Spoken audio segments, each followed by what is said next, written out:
Hey ladies, welcome back to my channel. Today I wanted to share a story with you and then also share some ways I was able to get over this situation. And the situation I'm talking about is a breakup. So this was a breakup about a couple years ago, and it was horrible. It was terrible. And honestly, I was actually supposed to make this video last year and never made it. So I kept avoiding making this video for whatever reason, but here I am today making this for you all, and hopefully this is helping to, set me free ultimately as well. So I really hope this video is going to be able to help you mend your broken heart and really just comfort you and guide you through this difficult time. So I had first gotten into this relationship when I was 19 years old, and I had never had that boyfriend girlfriend experience, and I always wanted to be a girlfriend because you see that in movies. You hear that, at school, in high school. Everybody has a boyfriend, everybody has a girlfriend, everybody's pairing up, and you want that experience. You want what you see others have in high school. So I really, really wanted that. So here I am. I'm at church. This is where we met. We met at church. I'm at church, and I'm like, oh my gosh, this is a cute guy. Okay, well, maybe we'd be a good match. Maybe we go together. So one thing leads to another. His brother introduces us, and we just start talking. We become friends. About probably a couple months later, we make things official. Now, pause. This was me showing interest in him. This was not him showing interest in me. So I just really didn't know anything about like the whole dating world, and the whole thing about not really being available, but not chasing a man or directly approaching a man. Not that he was a man at that time, and not that I was a woman at that time. So I didn't know anything about any of those things at the time. That was the first no, me showing interest in him. But at the same time, whatever, we were young. It is what it is. So we started dating, going on dates, going on public dates, spending time with his family. And at this time, my family was very supportive of the relationship, but as far as my family being really a healthy dynamic, us having healthy relationship dynamics, that was not the case. Our relationships weren't that healthy. I mean, just typical drama that goes on within a family, nothing too crazy. So I really bonded with his family almost more than I bonded with him, if that kind of makes sense. And I'm just saying what I felt in that moment at that time, and like reflecting now what I felt. So that happened, and then all right, so while we're dating, I just start to see that there's no communication there. There doesn't seem like there's that interest there, like that mutual interest there.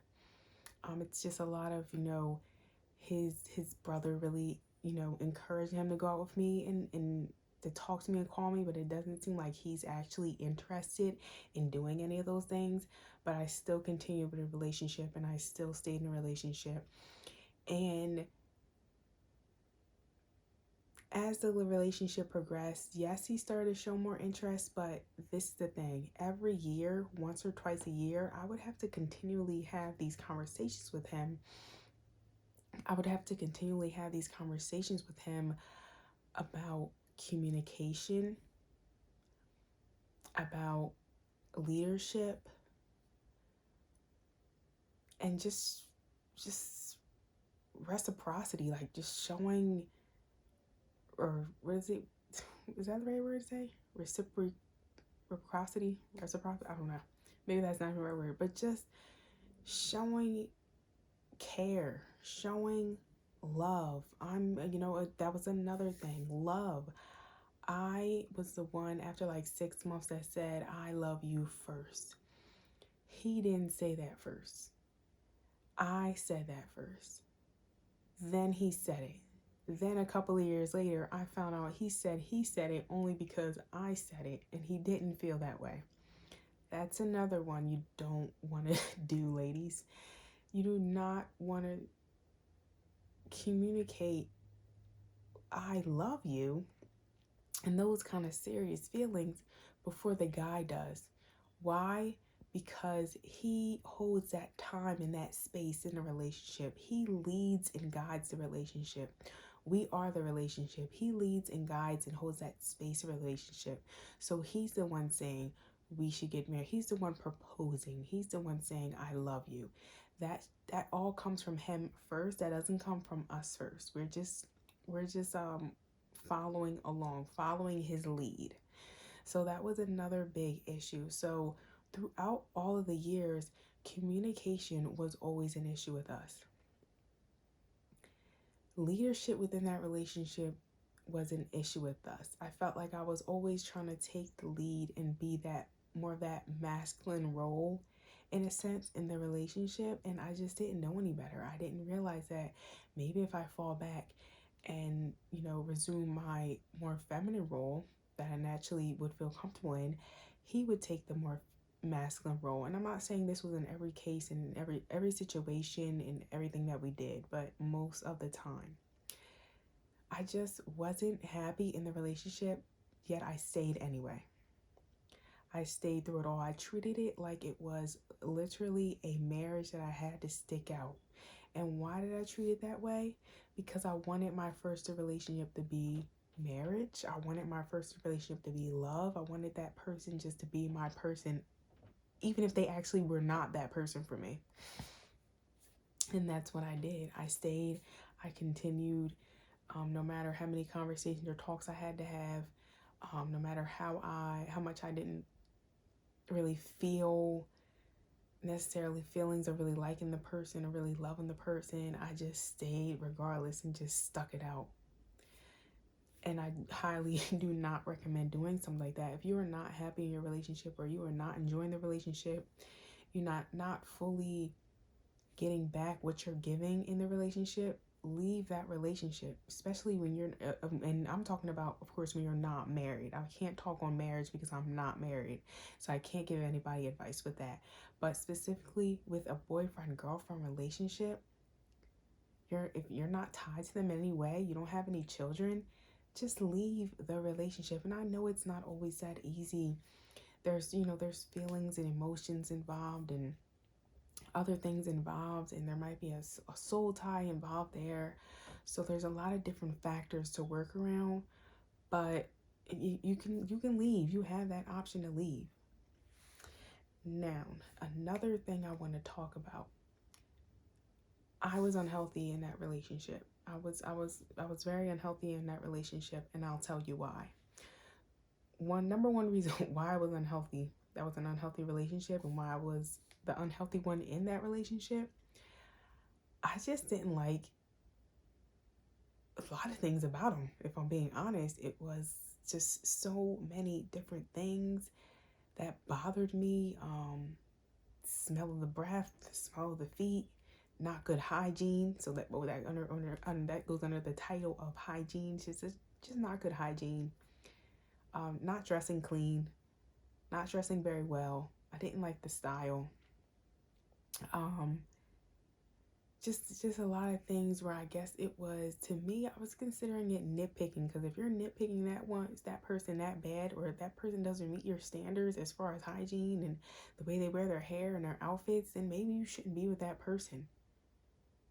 Maybe you shouldn't. And that goes into that whole thing of, oh, I met a nice Christian guy, but he doesn't look the best. I would say there are so many things to consider. Number one, you got to be attracted to the person. So if you're saying you're a nice Christian guy, but you're not attracted, stop having a limited poverty mindset when it comes to men and dating, and just start dating somebody else. Get a rotation of men and start rotational dating. That's what I would say. That's number one. Yeah, so their hygiene isn't good. The clothing, I mean, all that can be changed at the same time, the clothing and stuff, but hygiene is hygiene. A face is a face. You don't want to be married to someone who looks like the bottom of a shoe. I'm not saying that he looked at like the bottom of the shoe, but I just wasn't attraction. So before I like go off track. That's another thing, since we're talking about that. Next thing was attraction. I just was not attracted between the hygiene, between the way you dress, between the way you talk, between the way you speak. I mean, it was just so many things. The way you laugh, the way you run, the way you walk. It was just too many things that I had an issue with to be with this person, and I shouldn't have stayed, but I stayed. So that's another thing. You don't want to be so critical that you are criticizing the way somebody walks, they talk, the way they laugh, the way their voice is, the way they run. At the same time, I would say all this stuff goes into attraction. It does. It does go into if you're attracted to that person. So you do want to consider that when you're with someone. That is very important to consider. All of these things all factor into the attraction and being with this person in a 50, 60, 70-year marriage, depending on when you get married. So that's the story I wanted to tell. I wanted to get off my chest. I wanted to share my unhealthiness in it all and why things just didn't work out. And you gotta understand that just because two people are of the same religion, they're both Christian, maybe they both never had a girlfriend or a boyfriend, that doesn't mean they belong. That doesn't mean they go together. That doesn't mean that's a perfect match. And I feel like that goes on a lot in the Christian community. A lot. You think just because someone looks a certain way, they're both raised in the church, or you're both in the church, that, oh, it's absolutely a match and you belong together forever and you should be married. You don't know the complexities of that relationship. You don't know when one in that relationship, you're not those people in that relationship that have to live. You're just looking from the outside and speculating, or what you heard from someone else, or what you heard from their side. You have to consider the whole picture. So that is a big issue, especially with Christians, especially with us Christians. People pleasing. There was a lot of people pleasing. I felt obligated to kind of stay in that relationship. My mom was, really supportive of that relationship, saying that we belong together. His parents were people in the church. Oh, you're such a lovely looking couple, blah, blah, blah. And I don't know, I guess I kind of felt pressured to be in this relationship with everybody, looking at us and viewing us as this perfect Christian, like, couple in the church. So that was a big thing too, like people pleasing. So yeah, I'm glad I was able to share that story. And now I want to get into some practical tips on how you can get over heartbreak and how I was able to get over heartbreak. The first step is forgiveness. So you want to find space in your heart to forgive. You want to forgive the other person. You want to forgive for anything that they have done, anything that they said to you, so you can fully just release all of that trauma, that pain, that negativity. You want to forgive yourself, because you want to forgive yourself for anything that you have done in the relationship. You weren't perfect in that relationship. You might have said things or done things that were out of character, or things that you didn't want to do. I know I did in my past relationship, and I had to forgive myself. And that wasn't easy. That was not easy. I'm pretty critical of myself, so that wasn't easy. And you might be critical of yourself as well, but take time to forgive yourself and take time to forgive that other person. And forgiveness is something that, no, you might not feel like everybody deserves it, but it's important to give somebody that forgiveness, because that forgiveness frees you. That forgiveness isn't for them and to free them. That forgiveness is to free you and your soul and your mind. The next thing I did was just be in solitude. Now, granted, this was the time of 19. You know what I'm talking about, the 19. So we all were in isolation. But being isolated and just spending time with myself, spending quiet time with God, and just, clearing my thoughts and hearing anything God has to say to me, and journaling, that was very critical in that healing moment, that time of just trying to heal my heart. That was very important. That was so critical and important. You don't want to spend too much time trying to get over that person using, I don't know, drugs or sex, or, trying to like date other people. You don't want to try to use these other recreational things. You just want to just sit in solitude, just be alone, just have time to think about the role you played in a relationship, what you could have done differently, and what you want to do differently in your next relationship. And this brings me to self-reflection.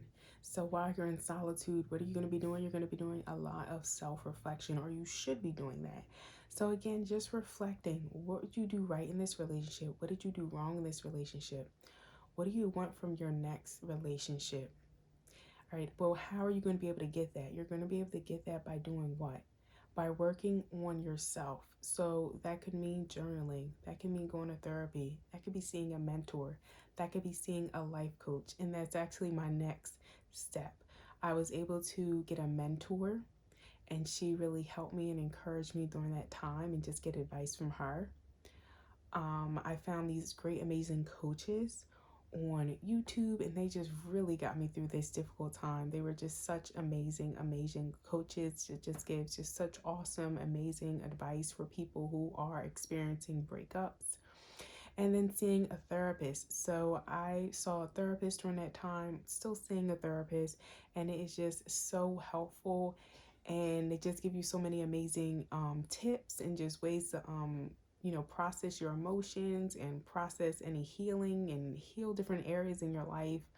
And they can see things that maybe you can't see, or maybe your parents can't see, or your friends can't see, and just point those things out to you, and you can just talk about, whatever you're going through, and just vent and just receive all you need to receive during that time. So I highly would recommend that also.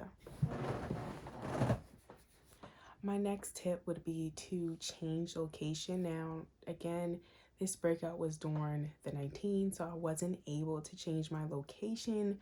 But if you are able to change your city, your town, your country for like 24 hours, 48 hours, a week, I would highly recommend doing that, because it just like frees your mind up, and you get to think new thoughts, and you get new ideas when you're in a brand new city or state or country. I've experienced that. Even when I like go on a vacation, I just have these new thoughts and ideas and plans for like my business, or for whatever I'm doing at the time. Like it refreshes your mind, and you're not in that same place with that same, negative, dull, heavy energy, and you're in a new place with new fresh energy, new positive thoughts.